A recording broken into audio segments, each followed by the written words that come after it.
ওকে, so lecture 3টা হচ্ছে vector graphics, ঠিক? লেকচার 3তে আমরা ভেক্টর গ্রাফিক্স সম্পর্কে পড়বো। আমরা লেকচার 2তে রাস্টার গ্রাফিক্স নিয়ে পড়ছি, লেকচার 3 হচ্ছে vector graphics. So what is vector graphics? Vector graphics, আচ্ছা, এটা হচ্ছে আমার আউটলাইন, ঠিক আছে? এই কয়টা জিনিস হচ্ছে আমরা দেখবো। আচ্ছা, ভেক্টর গ্রাফিক্স বোঝার জন্য আমাদের ফার্স্টে ভেক্টর ইমেজ কি এই জিনিসটা হচ্ছে জানতে হবে। ভেক্টর ইমেজ বেসিক্যালি একটা ইমেজ স্টোরিং মেথড আমরা বলতে পারি, বা সিস্টেম। আমরা অলরেডি রাস্টার ইমেজ সম্পর্কে পড়ছি, যেখানে আমরা একটা ইমেজকে পিক্সেলের মাধ্যমে স্টোর করে রাখতে পারতাম, ঠিক আছে? সো আমার রাস্টার ইমেজে কি হইতো, একটা ছবি যদি আমার কাছে থাকতো সেটাকে আমরা পিক্সেলে কনভার্ট করতাম, এবং পিক্সেলের ভ্যালুগুলা হচ্ছে আমরা সিম্পলি স্টোর করে রাখতাম এখানে, ঠিক আছে? এখানে কিছু ভ্যালু থাকতো, 1 2 3 4 255 128, এরকম কিছু ভ্যালু আমরা রাখতাম। তো একটা ভ্যালু একটা 2D অ্যারের মধ্যে স্টোর করার মাধ্যমে আমরা আমার ছবির ইনফরমেশনটাকে স্টোর করে রাখতাম। এটা ছিল রাস্টার ইমেজ, ঠিক আছে? রাস্টার ইমেজ। এখন রাস্টার ইমেজের কিছু প্রবলেমস ছিল। আমাকে কি কেউ বলতে পারবেন রাস্টার ইমেজের সমস্যাগুলো কি ছিল? আপনার তো অলরেডি পড়াইছি।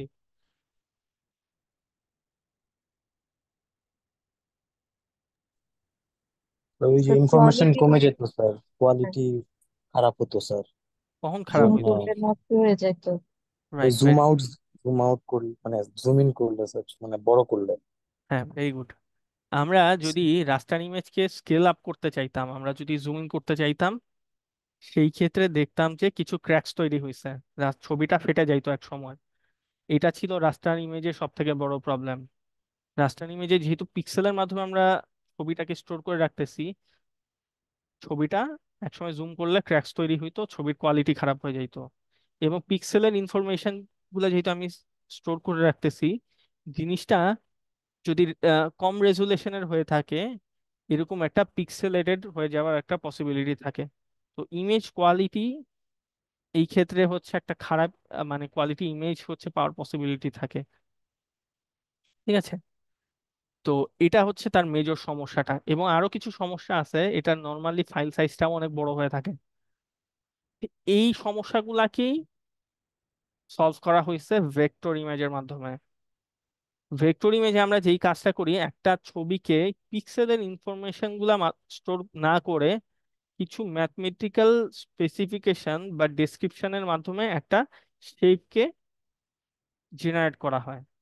একটা শেপ যদি আমার কাছে থাকে, এইরকম একটা শেপ ধরলাম, সেই শেপটা আমরা ম্যাথমেটিক্যাল কিছু ইকুয়েশনস বা ডেসক্রিপশনের মাধ্যমে স্টোর করি, ঠিক আছে? পিক্সেলের কোনো ভ্যালু এখানে আমরা স্টোর করি না।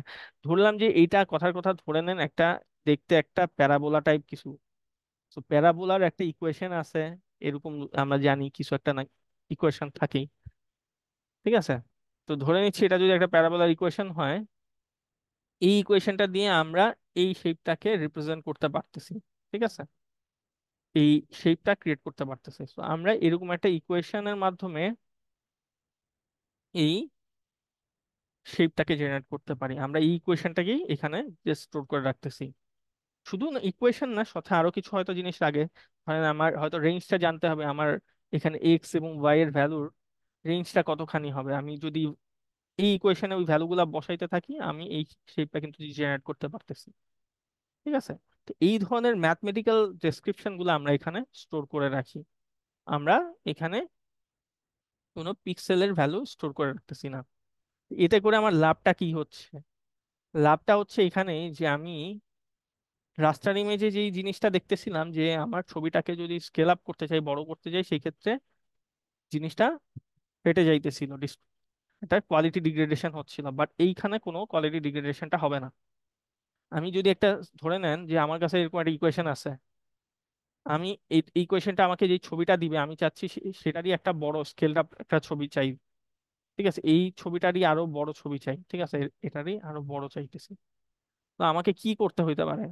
আমি যদি সিম্পলি জাস্ট এই ইকুয়েশনটাকে একটা বড় ভ্যালু দিয়ে মাল্টিপ্লাই করি, ধরলাম যে এটাকে ডাবল করতেছি, সিম্পলি কিন্তু আমি এটারই ডাবল টুয়াইস সাইজের যেই ছবিটা আছে সেটা কিন্তু পেয়ে যাব।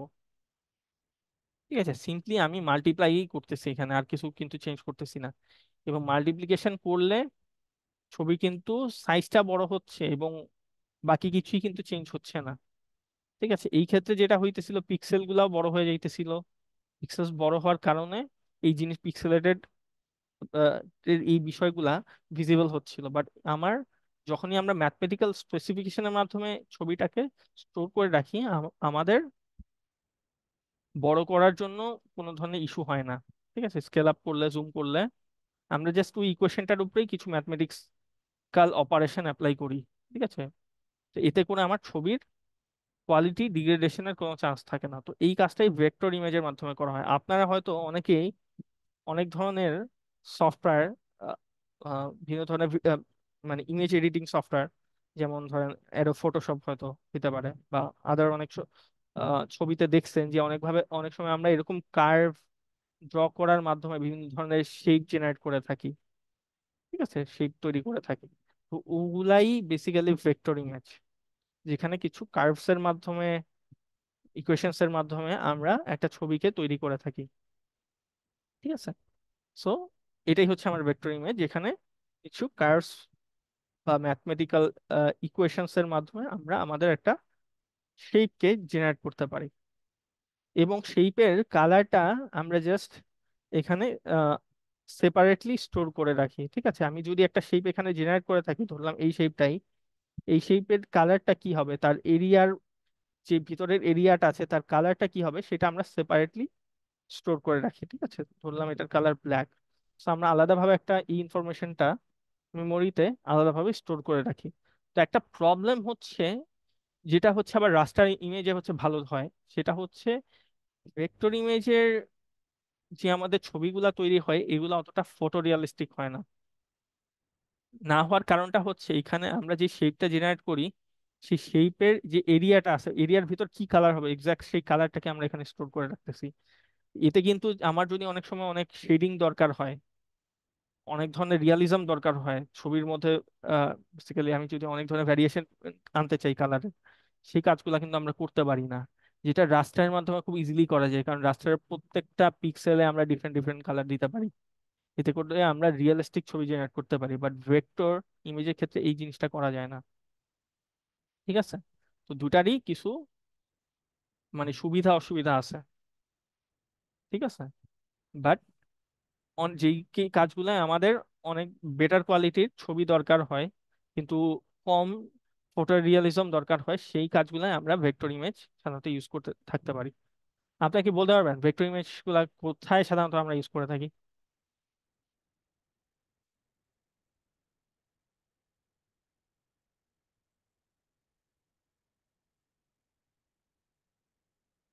আচ্ছা, সো ধরেন যে আপনি লোগো ডিজাইন করছেন একটা, ঠিক আছে, খুব সিম্পল একটা লোগো ডিজাইন করছেন। So, এই লোগো ডিজাইনিং এর ক্ষেত্রে সাধারণত দেখা যায় ভেক্টর ইমেজ কারণ ইউজ করা হয়, কারণ এই ধরনের লোগোগুলার দেখা যায় কোয়ালিটি আমরা চাই সবসময় খুব বেটার হোক।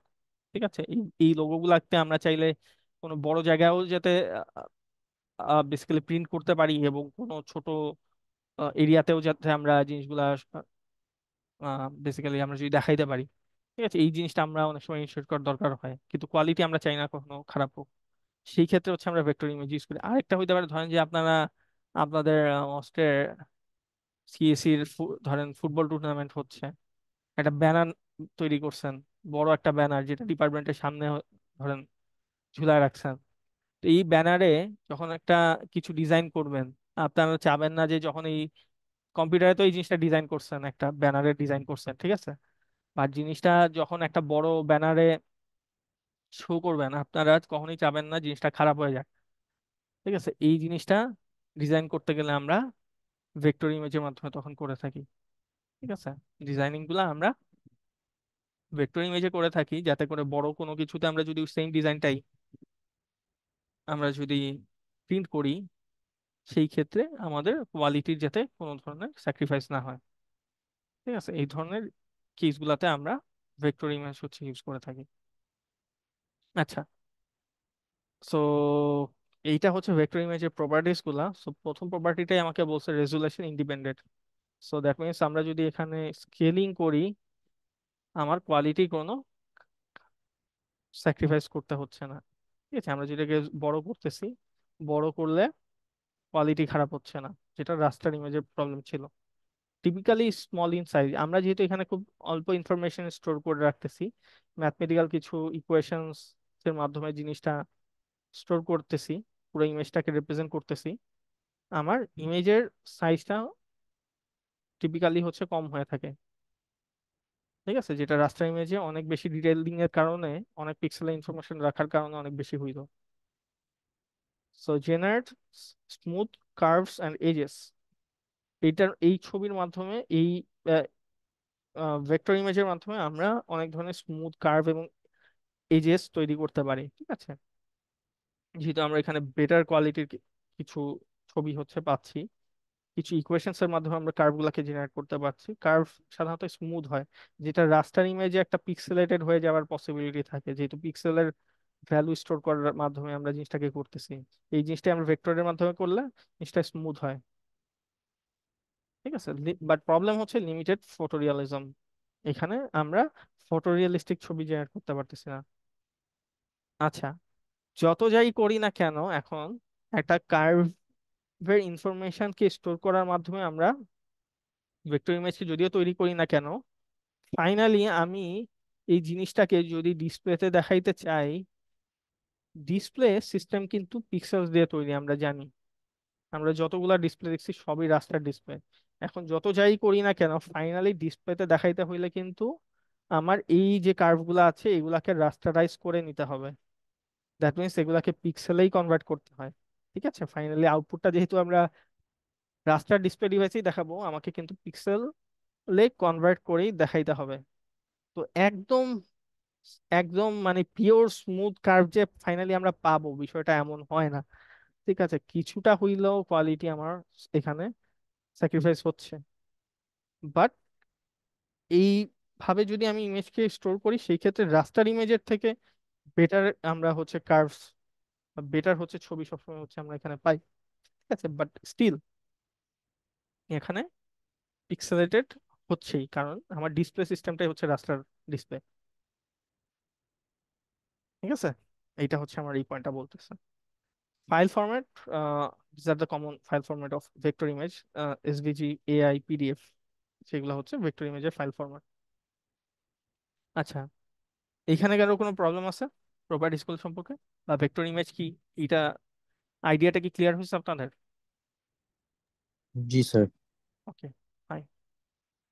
সো ভেক্টর ইমেজ যদি বুঝে থাকেন, আমরা অলরেডি রাস্টার ইমেজ সম্পর্কে পড়াশোনা করছি। সো আপনারা রাস্টার ইমেজ এবং ভেক্টর ইমেজের পাঁচটা হচ্ছে ডিফারেন্স বের করবেন। ঠিক আছে, এখন আমি বলতে, এখন বের করা লাগবে না, বাট পরীক্ষায় এই ধরনের প্রবলেমস থাকে। সো দুইটার ডিফারেন্স আপনারা বের করে রাখবেন। ঠিক আছে, আমার এই প্রপার্টি গুলা যদি দেখেন বা যা ডিসকাশন করছে ওগুলা থেকে আপনারা কিছু ডিফারেন্সেস বের করতে পারবেন। ঠিক আছে, এগুলা লিস্ট করে রাখবেন। ঠিক আছে, পরীক্ষায় কোয়েশ্চেনটা ইম্পর্টেন্ট অনেক। আচ্ছা, এটা আপনাদের জন্য টাস্ক। আচ্ছা, সো ভেক্টর ইমেজে আমরা দেখতেছি অনেক ধরনের কার্ভ নিয়ে হচ্ছে আমাদের ডিল করতে হয়। ঠিক আছে, যেহেতু আমরা বলতেছি এখানে কার্ভস এর মাধ্যমে, ইকুয়েশনস এর মাধ্যমে আমরা কার্ভ গুলাকে তৈরি করি, তৈরি করে একটা ছবিকে হচ্ছে আমরা তৈরি করি। সো কার্ভ কি, কার্ভ কিভাবে জেনারেট করতে হয়, এই জিনিসটা নিয়ে আমাদের হচ্ছে এই লেকচারের একটা বড় পার্ট, বা এরপরে যে পার্ট গুলো আছে সব আমরা কভার করব। ঠিক আছে, এখন কার্ভ জিনিসটা কি সেটা ফার্স্ট আমরা ডেফিনেশন একটু জানার চেষ্টা করি। সো অ্যাকর্ডিং টু আমাদের বই, আহ, এই ডেফিনেশনটা আমরা পাচ্ছি, curve is the continuous image of some interval in an N dimensional space. ঠিক আছে, কার্ভ বলতেছি একটা কন্টিনিউয়াস ইমেজ। ঠিক আছে, কার্ভ মানে জিনিসটা কন্টিনিউয়াস হইতে হবে। ঠিক আছে, এবং continuous image of some interval, একটা ইন্টারভালের মধ্যে জিনিসটা হয়ে থাকে। ঠিক আছে, পার্টিকুলার একটা রেঞ্জের মধ্যে আমার জিনিসটা হইতে হবে, এবং এটা একটা এন ডাইমেনশনাল স্পেসে হয়ে থাকে। এখন জিনিসটা একটা ওয়ান ডাইমেনশনাল স্পেসে হইতে পারে, এটা একটা 2D স্পেস আমি আঁকছি, 2D স্পেসের মধ্যে যেহেতু স্ক্রিনটা 2D, সেখানেও একটা কার্ভ হইতে পারে যেখানে আমরা দুইটা অ্যাক্সিস ধরতেছি, বা এটা একটা 3D এক্সিসেও একটা কার্ভ হইতে পারে। ঠিক আছে, যদি আমরা তিনটা ডাইমেনশন ধরি, ঠিক আছে, এখানে এন ডাইমেনশনাল স্পেসে কার্ভ হইতে পারে। ঠিক আছে, সো আমরা এখানে যে কোনো একটা ডাইমেনশনে কার্ভটা থাকতে পারে। আচ্ছা, আরেকটা ডেফিনেশনে কার্ভের হচ্ছে আরেকটা ডেফিনেশন কথা বলা হয়েছে বই, সেটা হচ্ছে এভাবে বলা হয়েছে: curve is a continuous map from one dimensional space to N N dimensional space. তো এখানে যেটা বলা হচ্ছে, কার্ভকে আমরা বলতেছি, কার্ভ হচ্ছে একটা কন্টিনিউয়াস ম্যাপ। দ্যাট মিনস এখানেও একটা কন্টিনিউয়াস আমরা বলতেছি কার্ভটাকে, map from one dimensional space, একটা ওয়ান ডাইমেনশনাল স্পেস থেকে এন ডাইমেনশনাল স্পেসে একটা কন্টিনিউয়াস ম্যাপ আমরা বলতেছি এটাকে। জিনিসটা অনেকটা এরকম, যখনই আমরা কার্ভ চিন্তা করি, আমরা চিন্তা করি যে টাইমের রেসপেক্টে এখানে একটা কার্ভের কিছু প্রত্যেকটা পয়েন্ট হচ্ছে চেঞ্জ হচ্ছে। ঠিক আছে, সো আমরা এখানে যখনই কার্ভ চিন্তা করব, আমরা এইভাবে চিন্তা করতে পারি যে আমাদের এই এক্সিসে টাইম আছে, ঠিক আছে, এবং প্রত্যেক টাইমে ধরলাম এটা হচ্ছে আমার T0 টাইম। আচ্ছা, T0 টাইমটা এখানে ধরি। T0 টাইমে হচ্ছে আমার কার্ভের প্রথম পয়েন্টটা ছিল, আমি যখনই টাইম ভ্যারি করতেছি আমার কার্ভের পয়েন্টও এখানে চেঞ্জ হচ্ছে। ঠিক আছে, সো আমরা বলতে পারি কার্ভ হচ্ছে একটা ফাংশন অফ টি। ঠিক আছে, যেখানে আমি যদি টাইমকে ইনপুট দেই, আমার একটা পয়েন্ট বা আউটপুট আমাকে এই কার্ভের উপর বেসিক্যালি একটা পয়েন্ট আমাকে সেটা বের করে দিবে। এখন এটা যদি একটা 2D কার্ভ হয়ে থাকে, দুইটা এখানে যদি আমি দুইটা পয়েন্ট দিয়েই কার্ভটাকে রিপ্রেজেন্ট করতে পারি, বেসিক্যালি দুইটা কোঅর্ডিনেট দিয়ে যদি রিপ্রেজেন্ট করতে পারি, সেটা একটা 2D স্পেসে হচ্ছে এই কার্ভটা থাকবে। যদি আমার এটা একটা 3D স্পেসে হয়ে থাকে, সেই ক্ষেত্রে আমার তিনটা পয়েন্ট দিয়ে এই তিনটা কোঅর্ডিনেট দিয়ে প্রত্যেকটা পয়েন্টকে রিপ্রেজেন্ট করতে হবে। ঠিক আছে, সো এইখানে আমরা যে জিনিসটা করতেছি, একটা 1D স্পেসকে, যেটা হচ্ছে টাইমকে হচ্ছে আমরা ইন ডাইমেনশনাল স্পেসে কনভার্ট করতেছি। ঠিক আছে, সো কার্ভকে আমরা এইভাবেও ডিফাইন করতে পারি যে এটা একটা ওয়ান ডাইমেনশনাল স্পেসকে আমরা ইন ডাইমেনশনাল স্পেসের কন্টিনিউয়াস ম্যাপ বলতে পারি। ঠিক আছে, যেখানে আমরা প্রত্যেক টাইমে কার্ভের different different different different point পাচ্ছি। ঠিক আছে, এটা হচ্ছে একদম সিম্পলি বইয়ের ভাষায় কার্ভের ডেফিনেশন। সো কার্ভ মানে একটা কন্টিনিউয়াস কিছু হবে। ঠিক আছে, এটা হচ্ছে আমাদের ধরে নিতে হবে। ওকে, তো এটা হচ্ছে কার্ভ।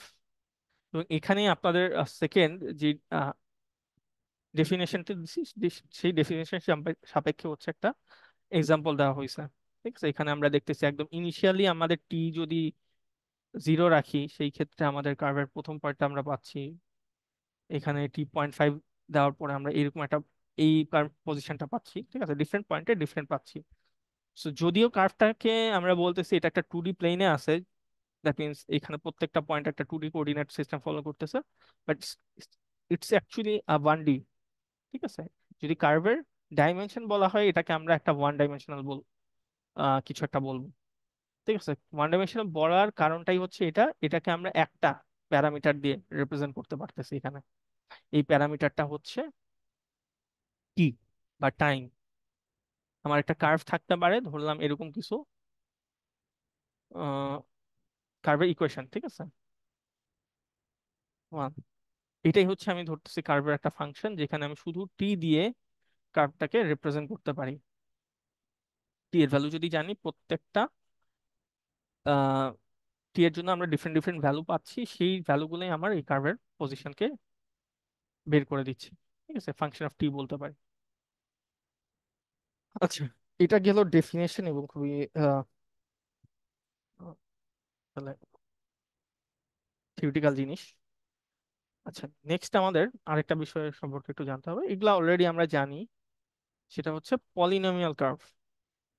ঠিক আছে, সো পলিনোমিয়াল কার্ভ হচ্ছে আমরা পলিনোমিয়াল ইকুয়েশন থেকে পাই। ঠিক আছে, পলিনোমিয়াল ইকুয়েশন আপনারা অলরেডি হচ্ছে আপনাদের আহ, মানে স্কুল বা কলেজ লেভেলেই পড়ে আসছেন। ঠিক আছে, আমরা দ্বিঘাত সমীকরণ জানি, ত্রিঘাত সমীকরণ জানি, চতুর্ঘাত সমীকরণ জানি, বিভিন্ন হায়ার ডিগ্রি ইকুয়েশনস আমরা জানি। সো বেসিক্যালি এই ইকুয়েশনস গুলা যেখানে একটা আহ, ঘাত থাকে, ঠিক আছে, সেই জিনিস, সেই ইকুয়েশনস গুলাকে আমরা পলিনোমিয়াল ইকুয়েশনস বলতেছি। এবং এই ইকুয়েশনস গুলাই আমরা যদি প্লট করি, সেটা আমাকে একটা পলিনোমিয়াল কার্ভ হচ্ছে দিবে। So basically polynomial equation, what is a polynomial equation? A polynomial equation is a sum of variables raised to the powers and multiplied by coefficients। ঠিক আছে, সো বেসিক্যালি এটা যদি, মানে এটা তো অনেক কমপ্লেক্স একটা কিছু আছে, বাট আমি যদি আম, মানে আপনারা একটা ইকুয়েশন চিন্তা করেন, যে আমার কাছে একটা ইকুয়েশন ধরেন যে এরকম কিছু আছে, 2x² প্লাস 3x+2। সো এইখানে আমরা দেখতেছি এই ইকুয়েশনটাকে আমার ভ্যারিয়েবল, যদি আমি এক্স চিন্তা করি, এক্স এর একটা পাওয়ার আছে। ঠিক আছে, এখানেও এক্স এর একটা পাওয়ার আছে, দ্যাট মিনস এক্স এর কিছু ঘাত আছে, এবং তার সাথে কিছু কোএফিসিয়েন্ট মাল্টিপ্লাই হইতেছে। তো একটা পলিনোমিয়াল ইকুয়েশনে ভ্যারিয়েবলের পাওয়ার থাকে, এবং ভ্যারিয়েবল গুলার সাথে সাধারণত একটা কোএফিসিয়েন্ট মাল্টিপ্লাই হয়ে থাকে। ঠিক আছে, এবং এরকম এই জিনিসগুলা আমার একটা ইকুয়েশন ফর্ম করে, এবং সেটাকে একটা পলিনোমিয়াল ইকুয়েশন আমরা বলতেছি। ঠিক আছে, জেনারেলাইজড আকারে যদি লিখি, একটা পলিনোমিয়াল ইকুয়েশনকে এইভাবে লেখা যায়। ঠিক আছে, সো এরকম একটা জেনারেলাইজ ফরম্যাটে লেখা যায়, যেটা হচ্ছে summation of A I x to the power I. ঠিক আছে, যেখানে এ হচ্ছে আমার কোএফিসিয়েন্ট এবং এক্স হচ্ছে আমার ভেরিয়েবল। সো এটা হচ্ছে আমার একটা কোএফিসিয়েন্ট, A1 হচ্ছে আমার সেকেন্ড কোএফিসিয়েন্ট আমরা বলতে পারি, যেটা এক্স এর সাথে মাল্টিপ্লাই হচ্ছে, এক্স এর সাথে আরেকটা কোএফিসিয়েন্ট। বেসিক্যালি এটা একটা জেনারেলাইজ ফরম্যাটে আমরা লিখছি। ঠিক আছে, আমাদের একটা পলিনোমিয়াল কার্ভ। এখন এইখানে আমরা এন, বেসিক্যালি আমাকে কি বলতে পারবেন, আমি যদি এরকম একটা ইকুয়েশন লিখতাম, আমি একটু এভাবে লিখি, 3x এক্স কিউব প্লাস, এই ইকুয়েশনে ডিগ্রিটা কত? ম্যাম, এই sir third third degree degree, polynomial. যেহেতু থ্রি হ্যাঁ, এক্স কিউব এক্স কিউব হওয়ার কারণে মানে আমরা ডিগ্রি কিভাবে বের করতেছি? মানে হাইয়েস্ট যে পাওয়ারটা আছে। Very good. ডিগ্রি বের করতেছি আমাদের যে ভ্যারিয়েবলটা আছে তার হাইয়েস্ট পাওয়ারটার মাধ্যমে। ঠিক আছে, এই কোয়েশনে আমার এক্স এর হাইয়েস্ট পাওয়ার হচ্ছে 3, দ্যাট মিনস এই কোয়েশনের ডিগ্রি আমরা ধরে নিচ্ছি 3। 3, ঠিক আছে। সো ডিগ্রি হচ্ছে highest, degree of a polynomial is the highest power of variables. ঠিক আছে, একটা ডিগ্রি হচ্ছে ওই ইকুয়েশন, একটা পলিনোমিয়াল ইকুয়েশনের হাইয়েস্ট পাওয়ার। এখন একটা ডিগ্রি বেসিক্যালি একটা পলিনোমিয়াল কার্ভের কমপ্লেক্সিটিকে ডিটারমাইন করে। ঠিক আছে, যে এই কার্ভটা কতটা কমপ্লেক্স। সেই ফর এক্সাম্পল, আমি যদি একটা 1 ডিগ্রি ইকুয়েশন নিয়ে চিন্তা করি, এটা 1 ডিগ্রি ইকুয়েশন এরকম হইতে পারে, আমরা একটা লাইনের ইকুয়েশন। ঠিক আছে, আমরা লাইনের ইকুয়েশন জানি না, y = mx + c, এরকম জেনারেল ফরম্যাটে লিখতে পারি। আবার যদি এটাকে কিছু ভ্যালু বসাই, 3x + 2। ঠিক আছে, একটা লাইনের ইকুয়েশন হচ্ছে একটা 1 ডিগ্রি পলিনোমিয়াল, যেখানে আমরা এক্স এর পাওয়ার কত পাচ্ছি,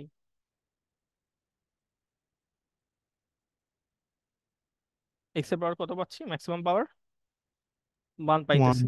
ঠিক আছে, সো এটা একটা 1 ডিগ্রি পলিনোমিয়াল, একটা লাইনের ইকুয়েশন। যেহেতু একটা 1 ডিগ্রি পলিনোমিয়াল, এই লাইনের মাধ্যমে আমরা যে কার্ভটা পাই সেটা ভেরি সিম্পল হয়ে থাকে, কোনো প্যাচপুচ থাকে না, কোনো কমপ্লেক্স বেন্ডিং থাকে না, জাস্ট একটা সিম্পল লাইন হয়ে থাকে এটা। বাট আমি যদি এই লাইনের ইকুয়েশনে আরেকটা টার্ম, যেটা ধরলাম একটা টার্ম যোগ করে দিই, 2x² + 3x + 2, এটা যদি করি, দেখা যাবে এই লাইনের ইকুয়েশনটাই চেঞ্জ হয়ে একটা কার্ভ হয়ে গেছে।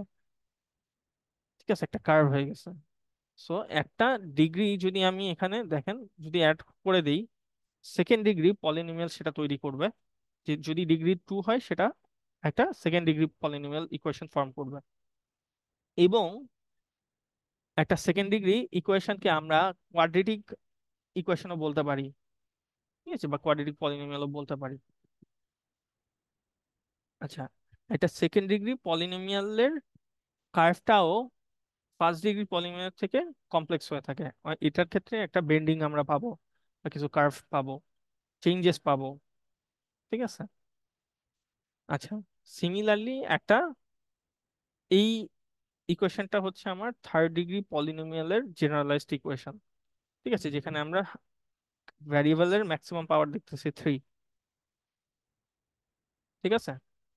এখন এই ইকুয়েশনের ক্ষেত্রে আহ, আমরা কিন্তু দেখা যাবে যে এটা সেকেন্ড ডিগ্রি পলিনোমিয়াল বা কোয়াড্রেটিকের থেকেও আমার একটা কমপ্লেক্স কার্ভ হচ্ছে জেনারেট করবে, ঠিক আছে। সো একটা থার্ড ডিগ্রি পলিনোমিয়ালকে আমরা কিউবিক পলিনোমিয়ালও বলতে পারি, ঠিক আছে। সো আমরা যেটা দেখতেছি, যত আমরা ডিগ্রি বাড়াবো একটা ইকুয়েশনের, পলিনোমিয়াল ইকুয়েশনের, তত বেশি আমার ডিগ্রির চেঞ্জেস চেঞ্জেস অফ ডিরেকশনস বেশি হবে, তত বেশি কমপ্লেক্স হচ্ছে আমার কার্ভ হচ্ছে জেনারেট হবে। যত বেশি আমি ডিগ্রি বাড়াবো, তত বেশি আমার কমপ্লেক্স কার্ভ তৈরি হবে, তত বেশি twists and turns twist and turns হচ্ছে এখানে তৈরি হবে, ঠিক আছে। তো চেঞ্জেস গুলো অনেক বেশি হবে, ঠিক আছে। এটা হচ্ছে আমার পলিনোমিয়াল কার্ভ।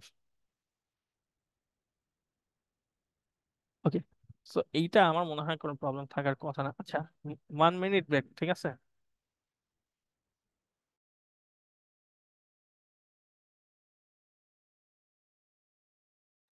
ওকে, সো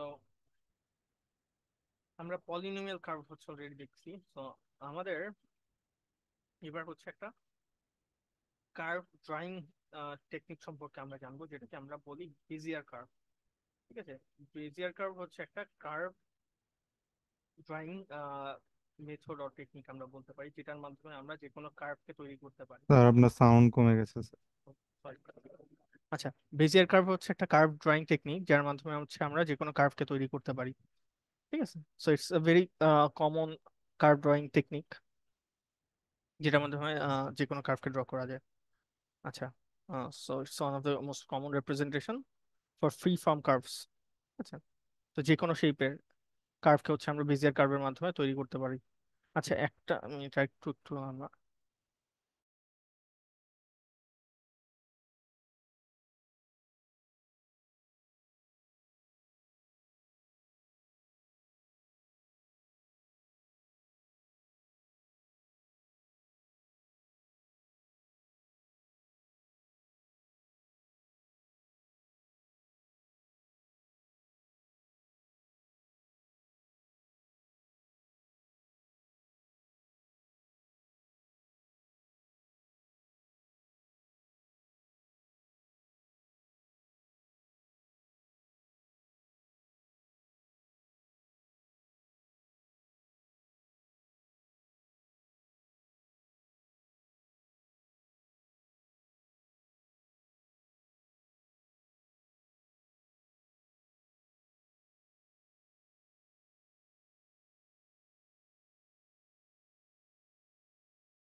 হ্যাঁ, আচ্ছা, সরি। সো বেজিয়ার কার্ভ হচ্ছে একটা কার্ভ ড্রয়িং টেকনিক, ঠিক আছে, যার মাধ্যমে আমরা যে কোনো কার্ভকে তৈরি করতে পারি। তো এটা অরিজিনালি ডেভেলপ করছে পল ডি কাস্টালজো নামে একজন, 1957-এ। সো এটা অনেক পুরোনো একটা টেকনিক। যদি হচ্ছে পল ডি কাস্টালজো এটাকে ডেভেলপ করছে, পরবর্তীতে এই কার্ভ ড্রয়িং টেকনিকটাকে পপুলারাইজ করছে হচ্ছে পিয়েরি বিজের নামে একজন, যার নামেই এই বেজিয়ার কার্ভের নামটা হচ্ছে তৈরি করা, মানে পরবর্তীতে নামকরণ করা হয়েছে। যদি অ্যালগোরিদমটা ডেভেলপ করছে কিন্তু ডি কাস্টালজো। ঠিক আছে, যখন আমরা অ্যালগোরিদমটা দেখবো, পল ডি কাস্টালজো, ডি কাস্টালজো অ্যালগোরিদম আমরা দেখাই এখানে, ঠিক আছে, তখন দেখবো। আচ্ছা, সো উনি যখন পিয়েরি বিজার বেসিক্যালি এটা অ্যাপ্লাই করছিল যখন সে কারের কোন একটা গাড়ির ডিজাইন করতে চাচ্ছিল। সো গাড়ির ডিজাইন করতে গিয়ে সে এই অ্যালগোরিদমের মাধ্যমে জিনিসটাকে ডিজাইন করছিল, মডেলিংটা করছিল। ঠিক আছে, সো বেজিয়ার কার্ভের মাধ্যমে আমরা যে কোনো কার্ভ, যে কোনো শেপ তৈরি করতে পারি। আম, এটা হচ্ছে 3D মডেলিং এর ক্ষেত্রে খুব কমনলি হচ্ছে ইউজ করা হয়, বা আমরা কম্পিউটার এইডেড ডিজাইন যদি করতে চাই সেই ক্ষেত্রে এই বেজিয়ার কার্ভের মাধ্যমে হচ্ছে ডিজাইনিং করা হয়ে থাকে। আচ্ছা, সো এটা ছিল থিওরিটিক্যাল জেনারেল কিছু নলেজ। সো বেজিয়ার কার্ভটা যদি আমাদের তৈরি করতে হয়, আমরা সেই ক্ষেত্রে প্যারামেট্রিক ইকুয়েশন নিয়ে কাজ করি। ঠিক আছে, এখন যে জিনিসগুলো দেখবেন একটু ম্যাথমেটিক্যাল জিনিসপাতি। সো ফার্স্ট যে জিনিসটা হচ্ছে আমাকে জানতে হবে প্যারামেট্রিক ইকুয়েশন কি। সো আমাকে এখানে প্যারামেট্রিক ইকুয়েশন অফ লাইন নিয়ে আমরা কাজ করব। প্যারামেট্রিক ইকুয়েশন অফ লাইন হচ্ছে লাইনেরই একটা প্যারামেট্রিক ইকুয়েশন। জি, ঠিক আছে, এটার দুই ধরনের ইকুয়েশনটা দুই ভাবে লেখা যায়, এখানে দুইটা ফর্মে হচ্ছে লেখা হয়েছে, আমরা হচ্ছে সেকেন্ড ফর্মটা হচ্ছে সাধারণত ফলো করে থাকি। ঠিক আছে, এটা হচ্ছে আমার parametric equation of line, P one minus P not. যেখানে পি নটটা, এটা যদি একটা লাইন হয়, পি নটটা হচ্ছে আমার স্টার্টিং পয়েন্টটা লাইনের, এবং পি ওয়ানটা হচ্ছে এন্ডিং পয়েন্ট। আমি টি এর ভ্যালু 0 থেকে 1 এর মধ্যে ভ্যারি করতে পারি। টি এর ভ্যালু যদি আমরা 0 বসাই, আমরা এই লাইনের ফার্স্ট পয়েন্টটা, দ্যাট মিনস পি ওয়ান পয়েন্টটা পাই। টি এর ভ্যালু যদি অল্প একটু বাড়াই, ধরলাম 0.1 করলাম, একটু সামনে একটা পয়েন্টকে আমরা পাবো লাইনের উপরে। ঠিক আছে, টি এর ভ্যালু যদি আমরা একদম 1 করে দিই, ম্যাক্সিমাম করি, আমরা এন্ড পয়েন্টটা হচ্ছে পাবো। কিভাবে পাবো? সিম্পলি এই কোশ্চেনে যদি আমি টি এর ভ্যালু 0 বসাইতাম, 0, সেই ক্ষেত্রে দেখেন T0 হইলে আমি জাস্ট পাচ্ছি কিন্তু P1। টি এর ভ্যালু যদি আমি 1 বসাইতাম, P1 কি পাচ্ছি?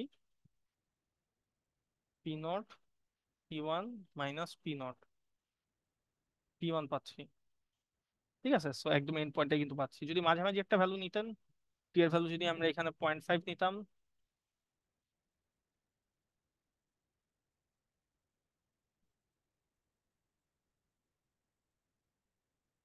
0.5 কে নিতাম, 0.5 হিসেবে আমরা পাইতাম কত? P0 plus 0.5।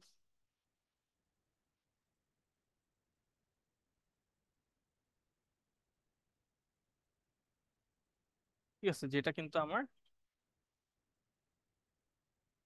মাঝামাঝি একটা পয়েন্টকে হচ্ছে আমাকে দিত। ঠিক আছে, সো একটা প্যারামেট্রিক ইকুয়েশন আমার লাইন বা যে কোনো একটা কার্ভের উপরের একটা যে কোনো পয়েন্টকে আমাকে দিবে। ঠিক আছে, বেসড অন হচ্ছে দ্য ভ্যালু অফ টি। টি কে আমরা ভ্যারি করব, ওই কার্ভের উপর যে কোনো একটা পয়েন্টকে আমরা পাবো। So, এই জিনিসটাকেই, প্যারামেট্রিক ইকুয়েশনটাকে আমরা কাজে লাগায় বেজিয়ার কার্ভটাকে তৈরি করে থাকি। আচ্ছা, কিভাবে করে থাকি? এটার জন্য আমাকে ফার্স্টে বেজিয়ার কার্ভ সম্পর্কে একটু জানতে হবে। বেজিয়ার কার্ভ কিভাবে আমরা ফর্ম করি? বেজিয়ার কার্ভ তৈরি করতে হলে আমরা ফার্স্টে আমাকে কিছু প্রিডিফাইন্ড পয়েন্ট দিয়ে দিতে হবে, যেগুলাকে বলি আমরা কন্ট্রোল পয়েন্ট। সো একটা বেজিয়ার কার্ভ দেখতে কেমন হবে সেটা এই কন্ট্রোল পয়েন্টের মাধ্যমে ভ্যারি হয়। ঠিক আছে, আমি ধরেন এখানে যদি দুটা এরকম 3টা পয়েন্ট দেই, বেজিয়ার কার্ভটা দেখা যাবে যে এরকম একটা কার্ভ তৈরি করবে। ঠিক আছে, আমি যদি এই পয়েন্টটাকে মুছে ফেলি, এই 3টা হচ্ছে আমার কন্ট্রোল পয়েন্ট বেসিক্যালি, আমি যে আঁকলাম। ঠিক আছে, এই পয়েন্টটা এটার নাম আমি দিতে পারি P0, P1। আচ্ছা, এটার নাম P1 দেই, এটা P2। ঠিক আছে, এটা হচ্ছে, এই তিনটা হচ্ছে আমার কন্ট্রোল পয়েন্ট। এখানে যদি আমি P1টাকে মুছে দিই, সেই ক্ষেত্রে আমি যদি P1টাকে এখানে এবার দিই, দেখা যাবে কার্ভটাও চেঞ্জ হয়ে এরকম একটা কার্ভ হয়ে যাবে। সো একটা কন্ট্রোল পয়েন্টকে কন্ট্রোল করার মাধ্যমে, চেঞ্জ করার মাধ্যমে আমরা বেজিয়ার কার্ভটাকে কন্ট্রোল করতেছি। ঠিক আছে, এখন বেজিয়ার কার্ভের ডিগ্রি কত? An n degree Bezier curve is defined by n minus 1 control point, n plus 1 control points. ঠিক আছে, দ্যাট মিনস আমার যতগুলা কন্ট্রোল পয়েন্ট থাকবে ডিগ্রি হচ্ছে তার থেকে এক কম। ডিগ্রি হচ্ছে নাম্বার অফ কন্ট্রোল পয়েন্ট -1 হবে। ঠিক আছে, তো আপনাদের যদি কন্ট্রোল পয়েন্ট ধরেন যে 3টা কন্ট্রোল পয়েন্ট দেওয়া আছে, সেই ক্ষেত্রে তার ডিগ্রি হবে 2। ঠিক আছে, যেহেতু n-1 2, তো যেটা আমাকে একটা কোয়াড্রেটিক কার্ভ হচ্ছে দিবে। যদি আমার কন্ট্রোল পয়েন্ট থাকে 4টা, সেক্ষেত্রে ডিগ্রি কত হবে? সো 3। ডিগ্রি হবে হচ্ছে 3। সো এটা আমাকে একটা কিউবিক কার্ভ দিবে। এভাবে আমি যদি কন্ট্রোল পয়েন্ট বাড়াইতে থাকি আমার ডিগ্রিও কিন্তু বাড়তেছে। ঠিক আছে, জি এবং স্যার। আমরা জানি কার্ভের ডিগ্রি বাড়া মানে তার কমপ্লেক্সিটি বাড়া। ঠিক আছে, এটাই হচ্ছে আমার বেজের কার্ভের ডিগ্রি কিভাবে আমরা বের করতেছি। আচ্ছা, এবার আসি বেজিয়ার কার্ভটা কিভাবে ফর্ম হয়। তো আবার আমাকে ওই, স্যার আজকে থাক স্যার, ক্লাস আছে একটা স্যার 8টা 20 থেকে। না আপনাদের ক্লাস 8টা শুরু করছি, 75 মিনিটস, আমার 8:30 পর্যন্ত পড়াবো আপনাদের স্যার ক্লাসে। হ্যাঁ, স্যার আমাদের একটা আছে স্যার 8টা 20 থেকে। 8টা 20 থেকে আমার কাছে।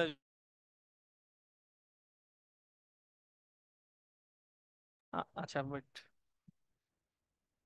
ওকে। সো এখানে আসি বেজিয়ার গ্রাফটা কিভাবে হচ্ছে আমরা তৈরি করি। ঠিক আছে, সো এটা করার জন্য আমাদের আবার হচ্ছে প্যারামেট্রিক ইকুয়েশন লাইনে যাইতে হবে। ঠিক আছে, সো যেটা আমরা এখানে দেখছি।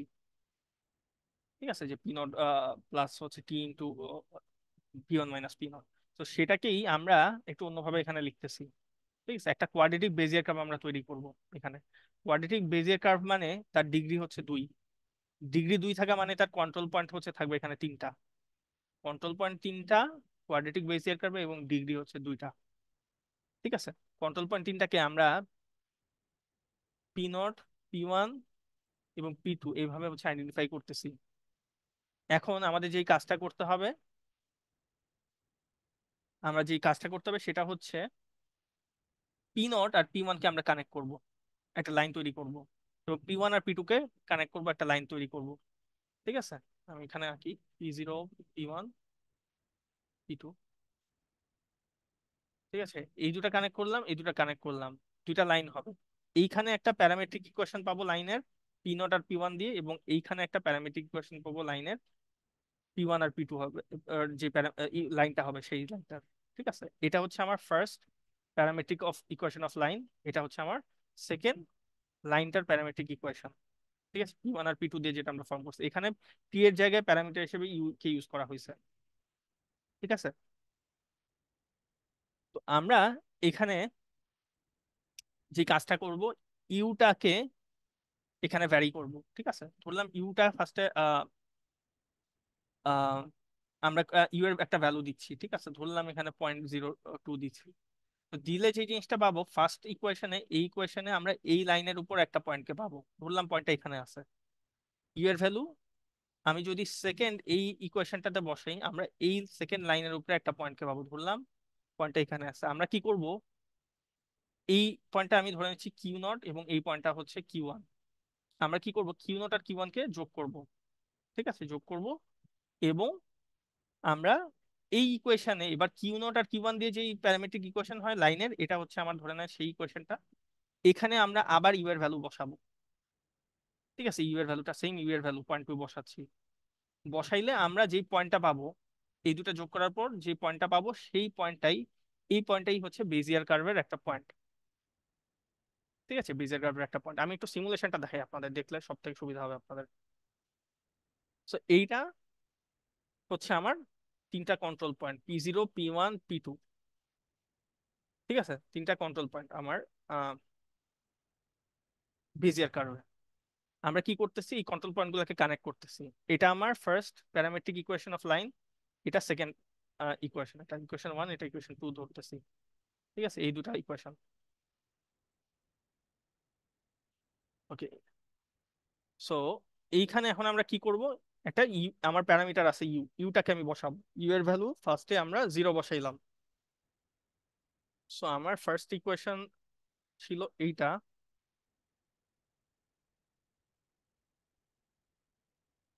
এখানে যদি ইউ এর ভ্যালু 0 বসাই, কত হচ্ছে, p0 হচ্ছে।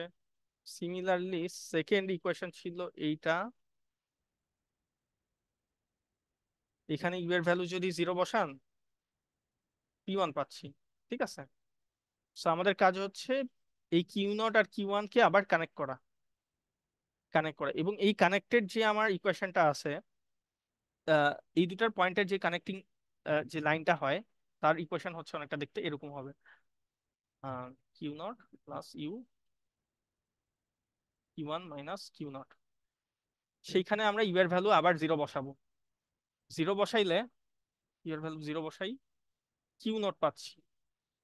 তো Q0 পয়েন্টটা হচ্ছে আমার বেসিক্যালি এই পয়েন্টটাই। ঠিক আছে, P0 পয়েন্টটা। তো এই P0 পয়েন্টটাই হচ্ছে আমার এই বেজিয়ার কার্ভের প্রথম পয়েন্ট। এভাবে করে প্রতিবার আমরা ইউ এর ভ্যালু ভ্যারি করব। ঠিক আছে, ইউ এর ভ্যালু আমরা সেকেন্ড বার 0.1 করতেছি। 0.1 করলে কি হবে, প্রথম প্যারামেট্রিক ইকুয়েশনের উপর যে লাইনটা থাকে তার উপর একটা পয়েন্ট পাবো, সেকেন্ড লাইনের উপর একটা পয়েন্ট পাবো, দুইটাকে আমরা কানেক্ট করব। কানেক্ট করে কানেক্টিং লাইনের ইকুয়েশনে আবার ইউ এর ভ্যালু বসাবো। ঠিক আছে, ইউ এর ভ্যালু বসাইলে যে পয়েন্টটা পাবো, এই পয়েন্টটাই হচ্ছে আমার সেকেন্ড পয়েন্ট বেজিয়ার কার্ভে। এইভাবে করে আমি প্রতিবার ইউ এর ভ্যালু ভ্যারি করে সেম কাজটা করব। এই লাইনের উপর একটা পয়েন্ট পাইলাম, এই লাইনের উপর একটা পয়েন্ট পাইলাম, দুটাকে কানেক্ট করলাম, কানেক্টিং লাইনের উপর আবার প্যারামেট্রিক ইকুয়েশনে ইউ এর ভ্যালু বসাবো, আরেকটা পয়েন্ট পাচ্ছি। এটা হচ্ছে আমার প্যারামেট্রিক, আমার বেজিয়ার কার্ভের থার্ড পয়েন্টটা। এভাবে করে আমি যদি ইউ এর ভ্যালু বাড়াইতে থাকি, সেই ক্ষেত্রে আমার বেজিয়ার কার্ভের আমরা সবগুলা পয়েন্ট জেনারেট করতে পারবো। এভাবে যদি আমি ইউ এর ভ্যালু বাড়াইতে বিভিন্ন ধরনের পয়েন্ট জেনারেট করি, সেটা আমাকে একটা কার্ভ তৈরি করে দেয়। তো এই কার্ভটাই হচ্ছে আমার একটা বেজিয়ার কার্ভ, একটা কোয়াড্রেটিক বেজিয়ার কার্ভ। কারণ হচ্ছে এখানে আমরা তিনটা কন্ট্রোল পয়েন্ট ইউজ করছি, যার ডিগ্রি হচ্ছে 2। এই জিনিসটা বোঝা গেছে? সিমুলেশনটা সিমুলেশনটা বোঝা গেছে আপনাদের? হ্যালো? জি স্যার। ওকে, ভেরি গুড। আচ্ছা সবাই, 25 পর্যন্ত পড়াবো, বাট সবাই হচ্ছে এর মধ্যেই আপনাদের অ্যাটেন্ডেন্সটা দিয়ে দেন। আইডি স্পেস সেকশন এইভাবে দিবেন, চ্যাটে লিখবেন সবাই।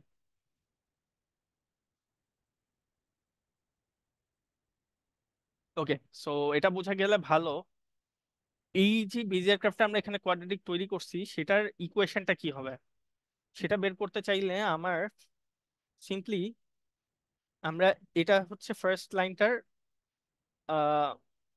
লাইনটার আমার ইকুয়েশন। এটা হচ্ছে Q1 এর ইকুয়েশন ছিল, ফার্স্ট প্যারামেট্রিক ইকুয়েশন এটা, সেকেন্ড লাইনের প্যারামেট্রিক ইকুয়েশন এটা, এবং এটা হচ্ছে আমার দুইটা কানেক্টিং যে লাইনটা আছে তার ইকুয়েশন। এটাই কিন্তু আমার বেজিয়ার কার্ভের পয়েন্টটাকে বের করতেছিল। ঠিক আছে, এখন এখানেই যদি আমি Q1 আর Q0 এর ইকুয়েশনটাকে প্লাগ ইন করে দেই, এটা Q1 এর ভ্যালুটা যদি এখানে বসায় দিই, Q0টার যদি এখানে বসায় দিই, আমার এরকম একটা ইকুয়েশন পাই। এবং এই ইকুয়েশনটাই হচ্ছে আমার একটা কোয়াড্রেটিক ইকুয়েশন। ঠিক আছে, কোয়াড্রেটিক পলিনোমিয়াল ইকুয়েশন। কিভাবে বুঝলাম কোয়াড্রেটিক? এর ডিগ্রি হচ্ছে 2। যদি দেখেন ভ্যারিয়েবলের ম্যাক্সিমাম পাওয়ার কিন্তু এখানে 2 আছে, 2 এর বেশি কোনোভাবে পসিবল না। এই কারণে হচ্ছে আমরা এটাকে একটা কোয়াড্রেটিক ইকুয়েশন বলতেছি। ঠিক আছে, সো এর ডিগ্রি হচ্ছে 2। আচ্ছা, এটা হচ্ছে আহ, একটা কোয়াড্রেটিক ইকুয়েশনের সিমুলেশন করে দেখাইলাম আপনাদের। বেজিয়ার কার্ভ কিভাবে তৈরি করতে হয়, এটা আপনারা কিউবিক বা ডিগ্রি 3 এর জন্য কিভাবে হয় এই জিনিসটা একটু নিজেরা সিমুলেট করে দেখবেন। ঠিক আছে, এটা আপনাদের জন্য টাস্ক দিলাম। এখন এটা আমরা সিমুলেশনের মাধ্যমে করছি, বাট অ্যালগোরিদমের মাধ্যমে জিনিসটা করা যায়। অ্যালগোরিদমটা মাধ্যমে করতে হলে আমাদের ডিকাস্ট্রালজুর অ্যালগোরিদমের মাধ্যমে বেজিয়ার কার্ভকে আমরা তৈরি করতে পারবো। ঠিক আছে, এখন ডিকাস্ট্রালজুটা আর আজকে দেখাইলাম না, আপনাদের হচ্ছে নেক্সট দিন